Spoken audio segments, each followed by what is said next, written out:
بسم الله الرحمن الرحيم. الحمد لله رب العالمين، والصلاة والسلام على سيدنا محمد وعلى آله وأصحابه أجمعين.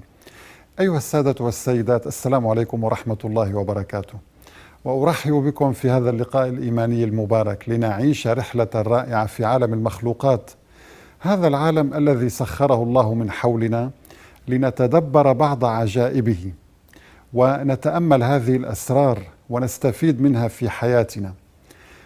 طالما اعتقد علماء التطور أن هذا الكون وجد بالمصادفة، بمجراته، بنجومه، بكواكبه، وأن هذه المخلوقات التي نراها من حولنا جاءت كنتيجة للتطور الطبيعي الذي نتج من خلال المصادفة أيضا. طبعا الأبحاث الصادرة حديثا في مجال عالم المخلوقات والحيوان والحشرات وغير ذلك جميعها تؤكد وجود تصميم ذكي لهذه المخلوقات لا يمكن أن يكون قد جاء عن طريق المصادفة العمياء، لأن المصادفات غالبا ما تعطي نتائج عشوائية وفوضى. أما التصميم الذكي الذي سخره الله تبارك وتعالى لهذه المخلوقات يؤكد أن كل شيء من حولنا خلق بقدر وبنظام محدد. دعونا نتأمل الآن أيها الأحبة هذا المخلوق ونتأمل بعض عجائبه. إنه التمساح. ما الذي يميز هذا المخلوق عن غيره؟ سبحان الله، يقول علماء الحيوان يتمتع هذا المخلوق بسرعة انقضاض هائلة ويتمتع بسرعة ثبات هائلة أيضا، يعني يجمع النقيضين، فهو يستطيع أن يثبت جسده حتى إن أي مخلوق يعتقد أنه جسم ثابت أو جامد. وطريقة انقضاضه والسرعة التي يقبض فكه بها لا تكاد حتى الكاميرات السريعة لا تستطيع التقاط هذه السرعة الهائلة.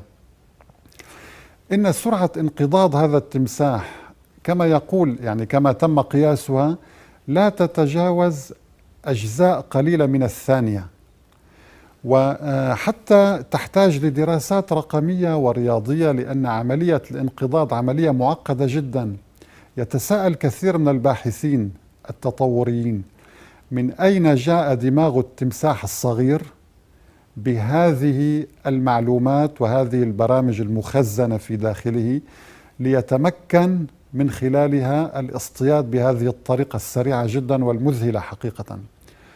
انظروا كيف أن لديه سرعة فائقة جدا في سرعة الانقضاض، وحتى يجري دماغه حسابات رياضية قبل أن ينقض.